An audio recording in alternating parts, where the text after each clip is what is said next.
નમસ્કાર મિત્રો, અમારા નવા વિડીયોમાં આપનું હાર્દિક સ્વાગત છે। આજે આપણે વાત કરીશું દોસ્તી। તલવાર તુરંગને તેજસ્વી સ્ત્રીનો યુગ હતો। મુશ્કેલી મર્દાનગીને મૃત્યુ ડગલેને પગલે મળતા જીવન રસભર્યું હતું। રસને પવિત્રતા એક જ પેટના ભાંડું જેવા હતા। એ યુગ તે મધ્યયુગ। એ જમાનામાં બે બાલમિત્રો રહેતા હતા। લંગોટિયા ભાઈબંધ કહી શકાય।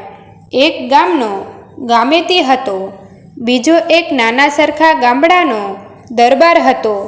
બંને સાથે જ ઘેરૈયા બન્યા હતા, સાથે જ રમતા જમતા, લડતા ને પંડ્યાને મારી આવતા, પછી જુદા પડ્યા।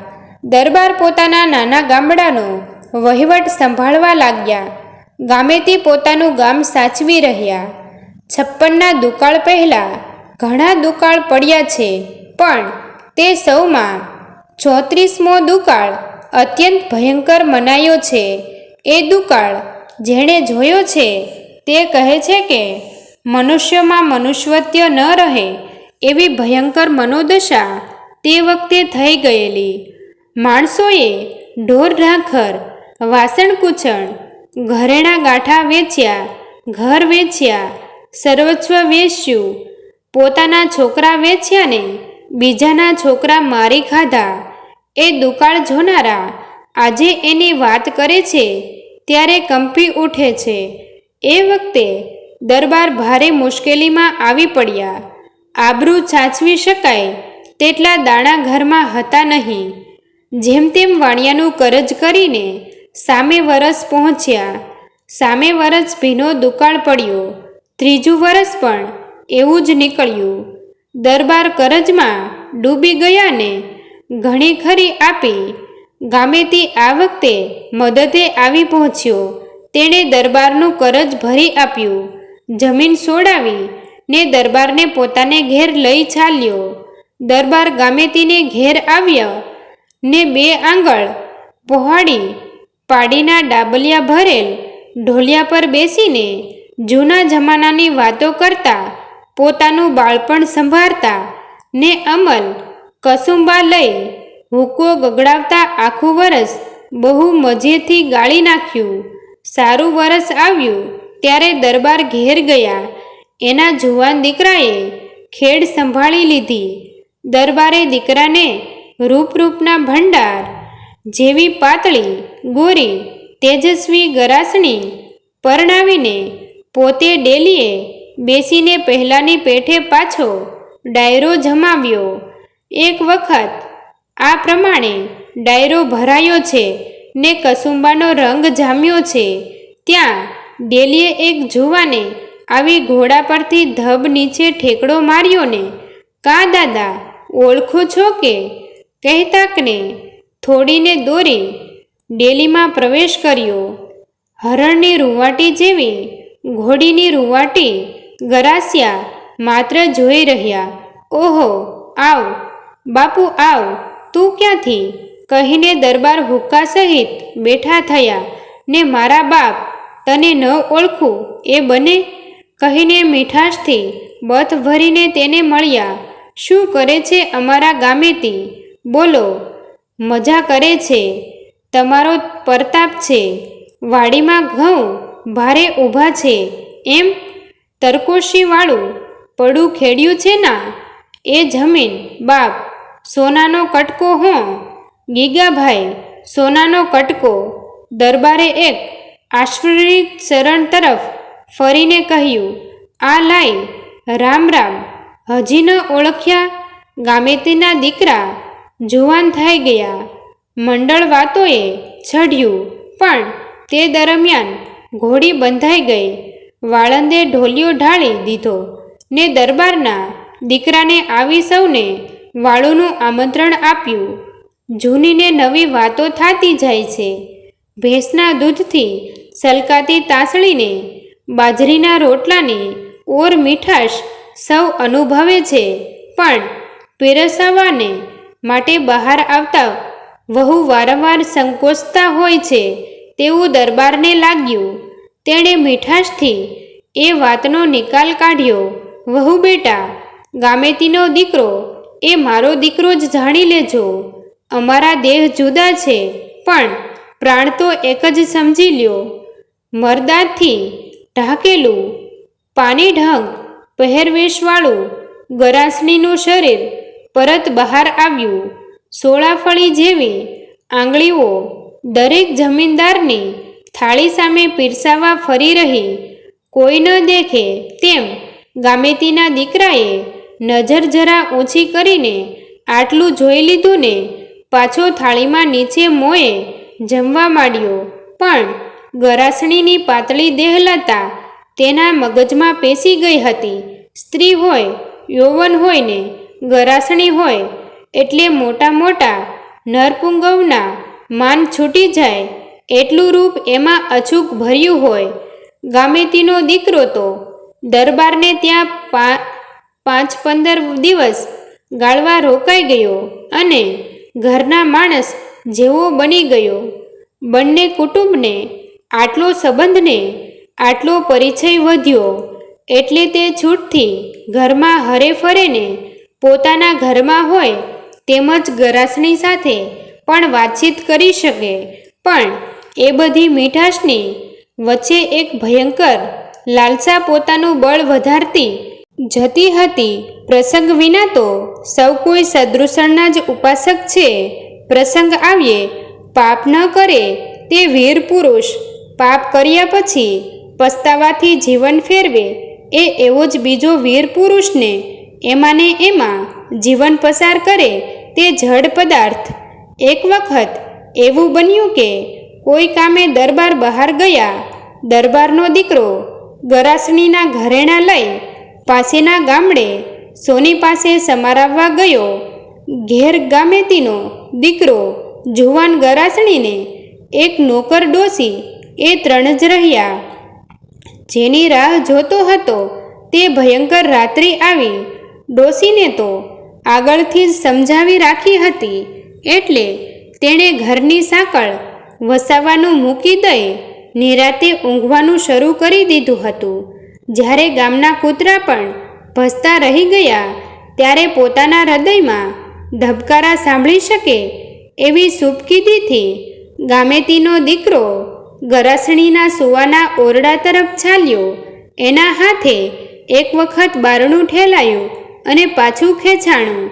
આટલા વિશ્વાસ પર ઘા મારવા જીગર આનાકાની કરતું હતું.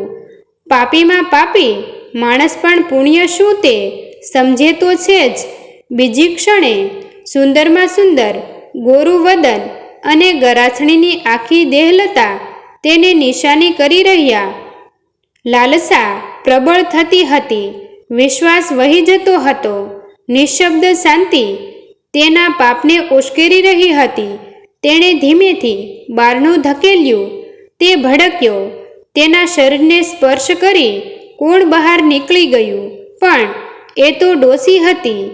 પોતાનો બચાવ કરવા માટે, તે નિર્દોષ ઠરવા માટે તે ગમે તેમ પણ તે બહાર નીકળી ગઈ. એ જોઈને એને વધારે હિંમત આવી. કામી પુરુષને આટલી અનુકૂળતા મળે ત્યારે જે રાક્ષસી સંતોષ થાય તેવા સંતોષથી તેણે એક મોટું ડગલું ભર્યું. એ ડગલાએ રખડતી ચાવડીને પાસે પડેલી થાળી સાથે ભટકાવી અવાજ કરાવ્યો ને અવાજ થતાં જ બંને જાગી ઉઠ્યા. ગરાસણી પોતાની નિંદ્રામાંથી, ગામેતીનો પુત્ર પોતાના મોહમાંથી. કોણ? ગરાસણીએ બેઠા થતાં જ સવાલ પૂછ્યો. એ તો હું કોણ? રતન ક્યાં ગઈ? રતન તો બીજા ખંડમાં જ ચાલી ગઈ હતી. ધ્રુજતા ગામેતીના દીકરાએ જવાબ વાળ્યો. હું નાસ્યોરુદ્દીન. ગરાસણી ઢોલિયા પરથી બેઠી થઈ ગઈ. તેણે હાથમાં સહજ તલવાર લીધી. તું નાસિરુદ્દીન ભાઈ, કાંઈ અત્યારે કામ પડ્યું? પેટમાં પીડા તો નથી થઈનો? ના, પણ મારું મન, મેં કહ્યું ચાલો ને જરાક ભાભીને જગાડીને ચોપાટ ઝેસવું. ગરાસણી કરાકીથી બોલી. કોની સાથે ખેલશો દિયરજી? કાંઈ સોપાટ રમવાનો કોડ અચાનક જાગ્યો કે શું? શરમ મૂકીને નાસરુદ્દીન આગળ વધ્યો. મારા મનમાં કે ભાભી તમે ચોપાટના શોખીન હશો. ઝબૂક દીવો પ્રગટાવતા જ નાસરુદ્દીનને ગોરાસની સમાસમાં આવી ગયા. પહેલાની આંખમાં નશો અને મોહ હતા, બીજીની આંખમાં તિરસ્કાર ને ક્રોધ હતો. ગરાસણીએ તેને જોયો. ભાઈ અંતે બાપુનું નામ બોલવા નીકળ્યા છે કે શું? નાસરુદ્દીન બોલ્યા વિના 2 પગલાં આગળ વધ્યો. ધબ દઈને તેના પર એક લાકડી પડી. મામલો આવું રૂપ લેતો જોઈ ડોશીએ પાછળથી આવીને લાકડીનો થા કર્યો. તેણે પીઠ ફેરવી ડોશી સામે જોયું. ડોશી પાછળથી તરવાર ઉચકાવતી જોઈ તે એકદમ ભાગ્યો. ફળીમાં જ જઈ પડ્યો ને ઘોડી પર સજ્જ થઈ તરત રવાના થઈ ગયો. ભાઈ આવજો, હું તમે મારા ભાઈ થાવ હો, એવા વક્રોક્તિના બોલાયેલા ગરાસણીના શબ્દો તેણે સંભાળ્યા ન સાંભળ્યાને ઘોડી ઉપાડી મૂકી. રસ્તામાં જ્યાં સવાર થઈ ત્યાં સામેથી દરબારનો દીકરો ગરાસણીનો વર મળ્યો. પોતાના ભાઈબંધને આમ જતો જોઈ તેને માઠું લાગ્યું. તેણે તેને પાછો વાળવા અતાગ્રહ કર્યો. જેમ તેમ દરબારનો દીકરો આગ્રહ કરે તેમ તેમ નાસરુદ્દીન વધારે ને વધારે ખીજાય. અંતે તેને પાછા ફરવું જ પડ્યું. પણ તે વિવળને વ્યગ્ર હતો. તેણે શું કરવું અને શું ન કરવું એ વિવેક ગુમાવ્યો હતો. નાસી છૂટવાનો, અપકીર્તિને મૃત્યુમાંથી ઉગારવાનો તેને એક જ માર્ગ દેખાયો. તેણે દરબારના દીકરા પર તલવાર ચલાવી તેને માર્યો ને પોતે નાસી છૂટ્યો. ઘેર આવ્યો ને ગામેતીને બધી વાતની ખબર પડી. ગામેતી પોતાના મિત્રને મળવાને તેને આશ્વાસન આપવા ચાલ્યો. બંને મિત્રો એટલા જ ભાવથી મળ્યા જાણે કાંઈ ન બન્યું હોય તેમ સાથે જમ્યાને ફરી ફરી મરણ પામેલા દીકરાને સંભાળી બંને રડ્યા. દરબારે ગામેતીને કહ્યું, ભાઈ વાત ભૂલી જજે, તારા દીકરો એ મારો જ દીકરો છે. આ ઉદારતા જોઈ ગામેતી ગળગળો થઈ ગયો. અરે રે, અભાગી છોકરે જુલમ કરી નાખ્યો. પણ ધીમે ધીમે બંને જણા ઘા વિસરવા મંડ્યાને થોડા દિવસ સાથે રહેવા નિશ્ચય કર્યો. મધરાત થઈ હશે. તદ્દન ચૂપકીદીથી જુવાન ગરાસણી ઘર બહાર નીકળી. તેણે ઘોડી પર સામાન મૂક્યો ને ગુપચૂપ ડેલી બહાર આવી. આ વખતે ગામેતી જાગતો હતો. તે કાંઈ ન જાણતો હોય તેમ સૂતો રહ્યો. ગરાસણી બહાર ગયા પછી તે ફળીમાં જરાક ફર્યો. તારા સામે જોઈ રહ્યો ને છાનો માનો પોતાની પથારીમાં જઈ મોં ઢાંકી સૂઈ ગયો. ગરાસણીએ ઘોડીને ઉપાડી મૂકી. હજી મધરાત માંડ માંડ ભાંગી હશે ત્યાં તે ગામેતીને ઘેર પહોંચી. ડેલીએથી જ પડકારા નાખીને તે અંદર ગઈ. ગામેતીનો જુવાન દીકરો જેણે પોતાનું સર્વસ્વ હણ્યું હતું તે ઓસરીમાં ઢોલિયા પર સૂતો હતો. મૂઠ મારીને તેને જગાડ્યો અને જેવો તે તલવાર ખેંચી સામે થયો કે એક જ ઝપટે તેને હાથ જુદો કરી નાખ્યો. બીજું કોઈ મદદે આવે તે પહેલાં તો રણછંડીએ તેનું માથું કાપી લીધું.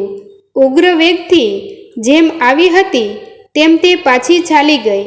સવારે બંને મિત્રો દરબારને ગામેતી બેઠા બેઠા જ્ઞાનીની વાતો કરે છે ને કંસુંબા પાણી કઢાય છે. કાંઈક ચિંતાભરી આંખે ગામેતી ઘોડી તરફ નજર ફેરવે છે.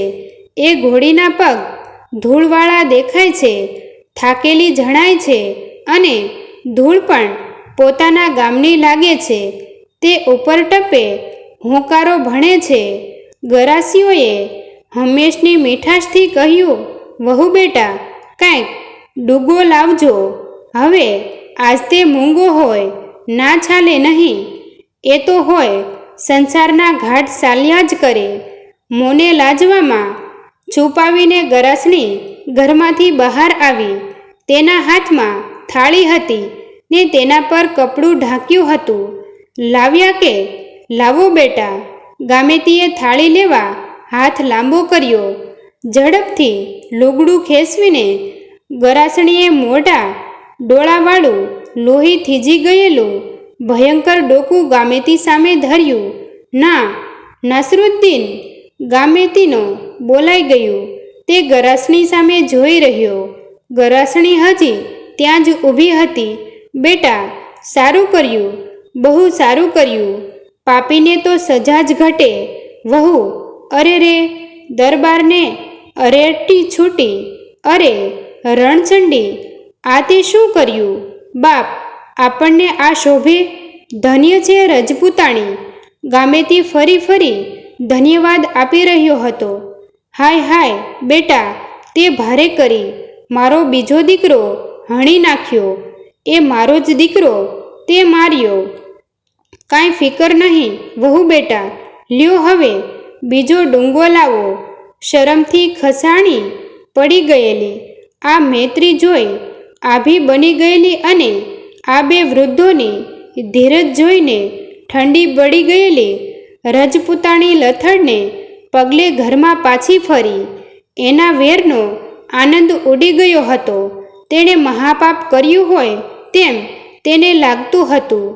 અનેક દોષોને પીને પણ પોતાની મૈત્રી જાળવી રહેલા બે સાચા શૂરવીરોને તેણે દુભાવ્યા હતા. એવા સ્પષ્ટ ભાનથી પાશ્વતાપનો ભયંકર અગ્નિ તેના હૃદયમાં પ્રકટતો હતો. ગામેતીનો ક્રોધ ને ગ્વાલિની વિનાનો એવો શાંત સ્વર સંભળાતા જ તેની આંખમાંથી આંસુ વહેવા માંડ્યા. તમને જો આ વિડીયો પસંદ આવ્યો હોય તો વિડીયોને લાઈક અને તમારા અન્ય સગા સંબંધી મિત્રો સાથે વિડીયોને શેર કરવાનું ભૂલતા નહીં. અને આવા જ નવા જીવન ઉપયોગી, જીવનમાં કંઈક નવું કરવાની પ્રેરણા મળે તેવા વિડીયો જોવા માટે અમારી ચેનલ સાથે બન્યા રહો. થેન્ક યુ મિત્રો. મળીએ છીએ એક નવા વિડીયો સાથે. આભાર.